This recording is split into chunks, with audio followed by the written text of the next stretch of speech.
Hello and welcome to the viewers of this video. This is the Orange Fan here, bringing you another entry for the episode Recap and Thoughts category. This video will be dedicated to the A segment of episode 58 of the Loud House Net Gains. We begin this segment with Lin performing some superstitious rituals before entering Vanzilla and being driven off to some tryouts by Lin Sr. Lin continues to perform these rituals while sitting in Vanzilla.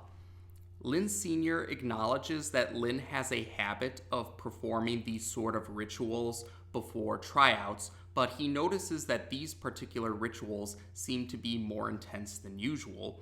Lin reveals that this is because these tryouts are basketball tryouts, and basketball is one of the sports that consists of what Lin calls flibber. Lin further explains that flibber stands for football, lacrosse, ice hockey, baseball, basketball, and roller derby. For this season, Lin has been on the team that won the final match for all of these sports, except for basketball, and Lin is very determined to join the best basketball team for this season. So the next scene takes us to the gym, and the referee welcomes all the new players to the annual Royal Woods Girls Basketball League tryouts. The referee reveals that there are currently 5 teams that have open slots for new members, and of course all of these teams have different sponsors. One of these teams is sponsored by Dr. Feinstein, another team is sponsored by Gus's Games and Grub, yet another team is sponsored by the Bourbon Burger, another team is sponsored by Flip's Food and Fuel, this team is called the Turkey Jerkies, and the last team is sponsored by Jean Juan's French Mex Buffet. The members of the team sponsored by Jean Juan's French Mex Buffet reveal that they have trophies, and the referee points out that it was unnecessary for them to bring their trophies. Lin is determined to join the team that's sponsored by Jean Juan's French Mex Buffet, and the referee reveals that the lowest ranked team is the team that chooses new members first. And the Turkey Jerkies, the team sponsored by Flip's Food and Fuel, is the lowest ranked team. So the referee requests that Flip choose a new member for the Turkey Jerkies. Flip is trying to sell some Flippies, and he's annoyed by the interruption, but he quickly chooses Lin to join the Turkey Jerkies so that he can resume selling Flippies. And Lin is not happy about being chosen to join the Turkey Jerkies. So the next day rolls around, and Lin meets up with her new teammates on the Turkey Jerkies in the gym. The other members of the Turkey Jerkies are Maya, Paula, Amy, and Diane. Lin questions her new teammates if they're tired of losing and want to win. The other members of the Turkey Jerkies admit that they're not very talented when it comes to basketball, but Lin assures her new teammates that with her training, they can improve their skills in basketball. We do see a bit of this training session or practice session, and it does not go very well, to say the least. So Lin suggests that the plan be that the rest of the Turkey Jerkies pass the ball to her so that Lin can score the points on behalf of the Turkey Jerkies. And the rest of the Turkey Jerky, the other members of the Turkey Jerkies team agree to go along with this plan. So the first game is between the Turkey Jerkies and the team sponsored by Gus's Games and Grub. And yes, throughout the course of the game, the other members of the Turkey Jerkies are passing the ball to Lin, and Lin is scoring the points on behalf of the Turkey Jerkies. So by the end of the game, the Turkey Jerkies win. Yes, the Turkey Jerkies win this basketball game, and Lin is happy that they won. But the rest of the members of the Turkey Jerkies don't share Lin's enthusiasm. They say that they want to play in the game more, but Lin responds to these grievances by saying that the bigger picture is that they won. And Lin says something along the lines about how victory is all that matters, not who actually plays in the game. And the rest of the Turkey Jerkies are not very happy with Lin's response to their grievances. So next up, we head to the next game. This basketball game is between the Turkey Jerkies and the team that's sponsored by Dr. Feinstein. So yes, the Turkey Jerkies are continuing the strategy to have Lin score the points, but the members of the team sponsored by Dr. Feinstein catch on to this strategy. So all the members of the team sponsored by Dr. Feinstein start to gain up on Lin. This means that the other members of the Turkey Jerkies the other members of the Turkey Jerkies don't have to worry about the members of the opposing team, since they're all focusing on Lin. But Lin is too stubborn to pass the ball to any of her teammates. She's still obsessed with winning. And eventually, this leads to the team sponsored by Dr. Feinstein to win this basketball game. Yes, the Turkey Jerkies lose this particular basketball game. So afterwards, some of the members of the Turkey Jerkies think that maybe they should all play in the game now that the previous plan didn't work. But Lin is still obsessed with winning and tries to take a moment to think of a new plan. But Lin's thoughts are interrupted when Amy receives a phone call from her mom. Lin tells Amy to turn her phone off, but she calls it a ringer, and this is what gives Lin an idea.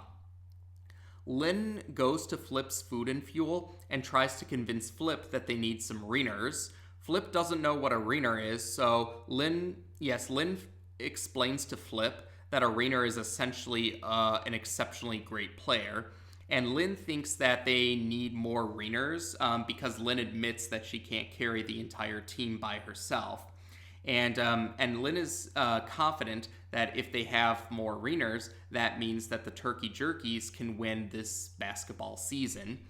Flip, though, is actually not interested in winning, or Flip isn't obsessed with winning. Flip says that he's more concerned about selling Flippies, and that can still happen regardless on whether they win or lose. But Lin tries to convince Flip to go along with this idea by saying that more customers will come if they win this basketball season. Lin tries to illustrate this point by saying that they could have a big banner that represents how Flip's Food and Fuel sponsored the team that won this basketball season. And this is what leads to Flip being interested in Lin's idea, although he says he's not paying for the banner, but Lin doesn't mind. So Lin and Flip then go off to find some ringers, and eventually Lin and Flip are searching throughout Royal Woods, trying to find some ringers. They're going to different basketball courts and seeing different basketball players in action. Eventually, Lin and Flip do see two girls playing basketball. These girls look like they're older than Lin, and their names are Morgan and Megan. And Lin thinks that Morgan and Megan have impressive basketball skills, so she thinks that they should be the ringers. So Lin and Flip invite Megan and Morgan to join the Turkey Jerkies. Megan and Morgan are on board with the idea, but they say that they're unable to because they don't live in Royal Woods. Lin and Flip realize that their searching for ringers led them to Beaverton. So Lin, though, comes up with a solution. Lin figures that if Megan and Margot's families stay in Flip's garage, then they technically would be living in Royal Woods. That's Lin's suggestion to find a loophole around that predicament. Flip, though, admits he's not really a people person, But Lin manages to convince Flip to go along with the idea by reminding him about the possibility of more customers. So Flip eventually agrees to Lin's suggestion for how they go about this. So later on, we're at the gym, and Lin introduces Megan and Margot to the rest of the Turkey Jerkies, and some of the other members of the Turkey Jerkies don't know why they need new team members, but Lin assures them that this will be made clear in time. So we then see another game.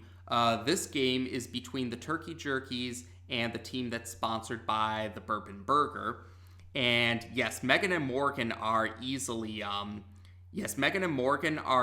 scoring points on behalf of the Turkey Jerkies. The rest of the Turkey Jerky team members still feel left out. And eventually, though, Lin starts to feel left out too. Yes, over the course of the game, Megan and Morgan are the ones that are continuing to score the points, and Lin isn't having a chance to actually play the game. And Lin is growing more and more irritated about this. And eventually, by the end of this basketball game, the Turkey Jerkies do win.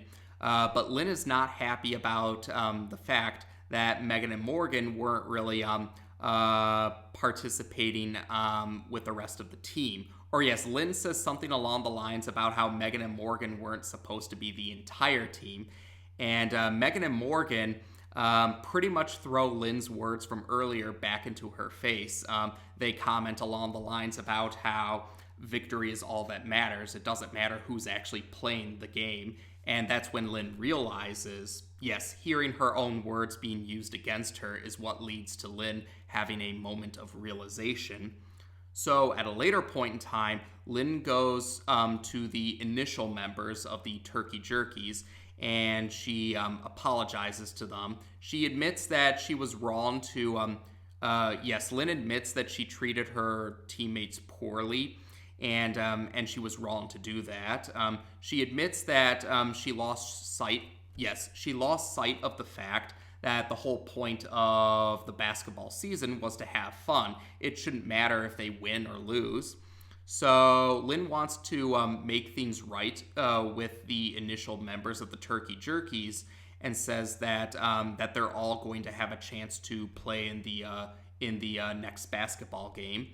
The initial members of the Turkey Jerkies do appreciate the gesture, but they also point out that the next game is the final match. And if they lose, that means that Lin won't be able to fulfill her objective with Flibber. Although they get it wrong and say something else. Lin quickly clarifies that it's called Flibber, but Lin admits that she's not worried about that anymore. She says something along the lines about how being a true champion is treating your teammates with respect, not about who wins or who loses.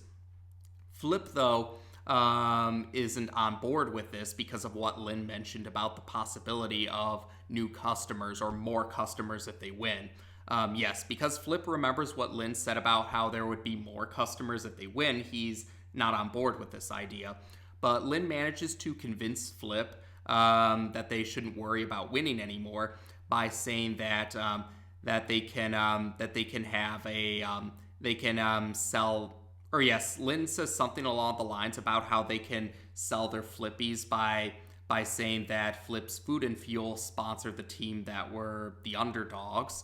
And Flip thinks that's actually a good idea, so he's on board with it. Megan and Morgan, though, decide that they're not going to participate anymore because they're more obsessed with winning. So Flip is okay with this, though. So yes, Megan and Morgan's families are no longer going to stay in Flip's garage.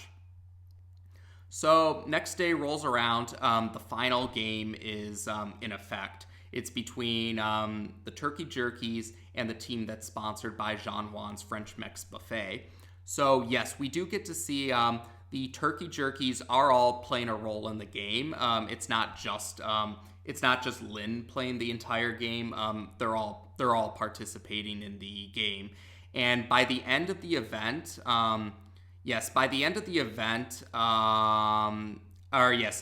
all the members of the Turkey Jerkies do get to participate in some capacity. And by the end of the game, the French Mex Buffet, the team sponsored by Jean Juan's French Mex Buffet is the team that won the match, and they don't understand why the Turkey Jerkies are celebrating. The Turkey Jerkies say that it doesn't matter to them if they win or lose.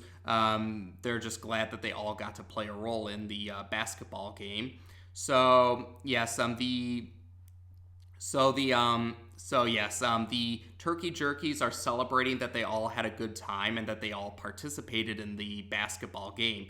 And Flip actually Flip congratulates the Turkey Jerkies for the game, even though they lost. Even though they lost, Flip does still congratulate the Turkey Jerkies, and he offers them a free Flippy. But we find out that when Flip means a free Flippy, he's quite literal. He doesn't mean one per team member. He means one Flippy with multiple straws for them to share. And Lin is not very thrilled about Flip being literal about one free Flippy, and that is how we end this segment. So this segment is a spotlight appearance for Lin, and Lin is also the viewpoint character. But this segment also stands out because this is the first segment that Lincoln is absent in. That's right, Lincoln Loud does not appear at all throughout the course of this particular segment. I mean, his face is still on the title card, but fans don't really count the title card to be part of the segment itself. So yes, Lincoln's perfect attendance record is broken in this segment. And this won't be the last time either. We will get a few more entries in Season 3 where Lincoln doesn't appear. And again, this is not counting the title card. And I've mentioned it before with in the recap and thoughts video for Roadie to Nowhere, I did mention that I was okay with Lincoln not appearing in every entry or Lincoln taking a back seat more often in Season 3. Because having other characters be the viewpoint characters or the spotlight characters opens up the possibilities to have a better understanding of other characters that are tied with other characters besides Lincoln. And this segment is a good example of that. In this segment, Lin is the viewpoint character and the spotlight character, but we also do get to know some new characters, members of the Turkey Jerkies.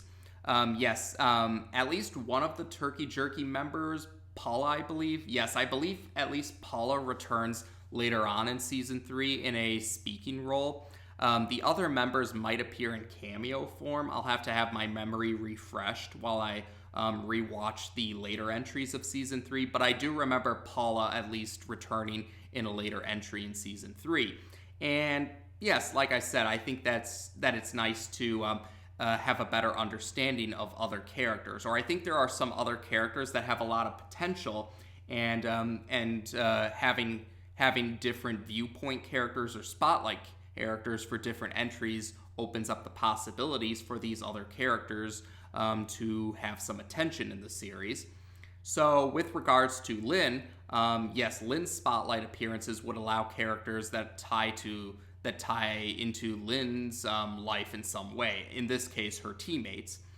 And yes, there is going to be a later entry in Season 3 with Lin in the spotlight role, and one of her friends gets to be Lin gets to be the viewpoint character of a later entry in Season 3, and in that entry, one of Lin's friends actually gets to share the spotlight role with Lin. So that helps to highlight why I'm on board with the idea of other characters besides Lincoln being the viewpoint character, because it means more potential for these other characters that connect to the Loud Sisters in some way to have their attention, or even other characters besides the Loud Sisters, like the Loud Parents, or any other character like Clyde or Ronnie Ann, for example. And while I'm on the topic of, oh, that's right, I should talk about a brief cameo. Earlier in the segment, at the actual tryouts, it looked like Polly Payne was present for the tryouts. Now, yes, I had mentioned before in the recap and thoughts video for the season 2 segment, Spell It Out, I believe. Yes, Spell It Out. Some fans had noticed that Polly made a return, or at least a character who looked like Polly. Some fans had noticed that Polly Payne, or the character in Spell It Out, had a slight difference in design, the character from Spell It Out had some slight differences in her design compared to Polly, who appeared in Dance Dance Resolution. But some fans had also considered the possibility that the character could still be Polly, but just with a slight redesign, especially because there have been other characters in the show that have received some redesigns, some characters receiving more significant redesigns than others. Like Bud Grouse received a significant redesign in the later parts of Season 1 compared to when he first showed up in Season 1. So personally, yes, I'm going with the idea that the character in the cameo I'm going with the idea that the character in this segment and in Spell It Out is Polly Payne, but with a slight redesign.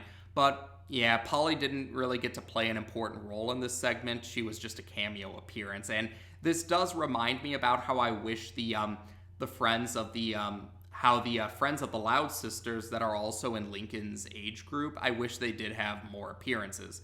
Haiku at least will be returning in season 3 in some more prevalent ways. So I am glad to. So yes, I will mention that much. Haiku does return in season 3, and she does get more speaking roles, which I appreciate. But Polly, Giggles, and Tabby haven't really had much attention after Dance Dance Resolution. Polly had these cameos, and Giggles will be having a cameo later on in season 3. That's a little I'll go ahead and mention that now. Giggles will get a cameo in season 3, but Tabby still hasn't shown up since Dance Dance Resolution, or Tabby hasn't returned since Dance Dance Resolution. But maybe season 4 can give the other friends of the Loud Sisters that are in Lincoln's age group more time to shine, especially if those Loud Sisters get to have more viewpoint roles, or roles where they're the viewpoint character. Yes, I'm hoping that there will be a later Lin entry, or a later entry with Lin being the viewpoint character with Polly in an important role. I'd like to see Polly return. So besides that cameo, though, so besides that, we do get to meet some new characters with names that Lin gets to interact with, the Turkey Jerky team members. So it does help to open the scope of the social circle of Lin. And I should also talk about why some fans, with Lin being the spotlight character and the viewpoint character for this entry, yes, I would say that this entry did helped Lin out a lot. Yes, Lin was the viewpoint character and the spotlight character for this entry. And I think that this segment helped Lin out a lot because I have mentioned this before. Lin is probably one of the 3 Loud Sisters that tends to have the most notorious reputation among some fans. And among those 3, Lin is probably the one with the most notorious reputation. I would say Lori and Lola are the other 2 that have notorious reputations with fans of the Loud House, or some fans of the Loud House at least. And yes, and that's because Lin tends to have a track record where she's usually portrayed in a less sympathetic light compared to, Lin. Some fans describe Lin being the most static among the Loud Sisters, and other fans have described Lin being the least sympathetic of the Loud Sisters. And yes, I do have to agree that the show doesn't really have a good track record of presenting Lin in a positive light, or Lin tends to be Lin tends to be viewed in an unflattering light throughout the series more often than not. But I would say season 3 in general has helped Lin out with her notorious reputation compared to the first 2 seasons, especially because Lin was the instigator for the conflict in No Such Luck, the season 2 entry that is considered one of, if not the most hated entries in the Loud House. So yes, after No Such Luck, Lin really wasn't seen in a favorable light by some fans. And Winner Takes All, some fans felt Winner Takes All helped a little bit, but some fans still thought that it was not too favorable about how Lin was treated, or how Lin acted like a sore loser and a sore winner. The segment used bad loser and bad winner, but yeah, some people were still annoyed about how Lin acted like a sore loser and a sore winner in Winner Takes All. But in this segment, Lin is portrayed in a better light. Yes, Lin is shown to have the flaw of obsessing over winning, but by the end of the segment, Lin does realize the error of her ways. And by the end of the segment, Lin actually doesn't. Yes, Lin and her team don't win the final match of the basketball season, and Lin actually takes her loss very well compared to Winner Takes All. So this assured some fans that Lin seemed to learn the lesson about not acting like a sore loser. And yes, with regards to this segment, we also did get to meet characters who could be considered dark reflections for Lin, because I think, yeah, evil counterparts would be too strong of a word since they weren't really evil. But yes, Megan and Morgan could be considered dark reflections of Lin. They kind of represent what Lin could be like if she continued to just obsess over winning and not really care about being a team player. So yes, I think that helped too. Lin, yes, having characters that kind of represent Lin's unflattering qualities to a greater degree probably helped portray Lin in a better light in this segment. And yeah, there are off the top of my head, there are 2 other season 3 entries that have Lin be at least the spotlight character, if not the viewpoint character. And those entries also do help to portray Lin in a better light compared to the first 2 seasons. One of these entries in particular actually explains quite a bit about Lin's character, to say the least. That's my little hint for those who haven't been able to catch up on season 3 just yet, but we'll cross that bridge eventually. So let's see now. That's right, yes. So with Lin being the so yes, I think Lin did receive a better. Yes, I would say Lin's definitely. Yeah, I would say Lin not obsessing over victory by the end of the segment definitely were points that helped to portray Lin in a better light. And yeah, it was also, yeah, I did appreciate that, but, oh, that's right, yes. While this segment did help to portray Lin in a better light, this segment also surprised some viewers because another character who isn't seen in a favorable light was shown to have at least to avoid a certain vice. That's right. Yes. While Lin has a notorious reputation with some fans, Flip is another character who isn't viewed in a very favorable light by some fans. Flip is considered. Yeah, some fans would agree Flip could probably be considered one of the recurring antagonists of the show. And the segment from the season 2 finale, Snow Way Out in particular, didn't portray Flip in a very positive light. Or yes, some fans were not very fond of Flip's character after Snow Way Out in particular. And yes, Flip has a lot of vices, but this segment actually revealed that there is a vice that Flip doesn't have, and that's obsession with winning. Yes, I thought that surprised me when I first watched this segment. Flip actually didn't care about winning, or yes, Flip actually wasn't obsessed over winning, and he was perfectly okay if the team he sponsored lost. He was just more concerned about selling Flippies, and yeah, greed's not a flattering quality either, but some fans were still impressed that Flip actually wasn't obsessed over winning, or they were impressed that there was a vice that Flip didn't have. And yeah, some fans did think it was a little heartwarming how Flip was still had congratulated the Turkey Jerkies after the last match, even though they lost. Some fans thought that was heartwarming, although some fans felt that the moment was ruined when Flip gave all the Turkey Jerky members a single Flippy to share. Yeah, some fans thought it kind of soured the moment, but other fans did appreciate that Flip actually showed that Flip has a lot of vices, but obsession over winning is not one of those vices, so that impressed some fans. So yeah, this segment not only portrayed Lin, or yes, some fans felt that Lin was portrayed in a better light in this segment, and other fans had felt that this segment actually helped a bit with Flip's character, showing that there are some vices that Flip doesn't have, although some fans are still not so willing to forgive Flip for the events of Snow Way Out. So, otherwise, I would say that's about it for this particular segment. So, with regards to a segment or an entry that doesn't feature Lincoln at all, I'd say that this was a good first go. Yes, I think this was a first go having an entry where Lincoln didn't appear at all. And I would say that this segment did do Lin a lot of favors. This helped Lin's character quite a bit, showing Lin in a better light, considering Lin's track record of usually being portrayed in a less flattering light in earlier entries.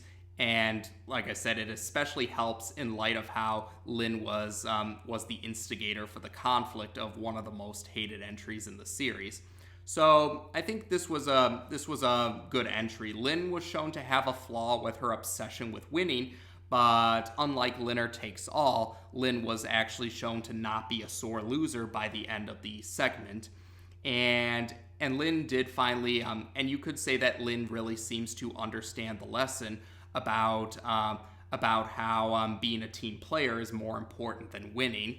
And like I said, Megan and Morgan were also, I do think that Megan and Morgan did well in their role of being dark reflections of Lin's character, representing what Lin could be like if she continued to obsess over winning.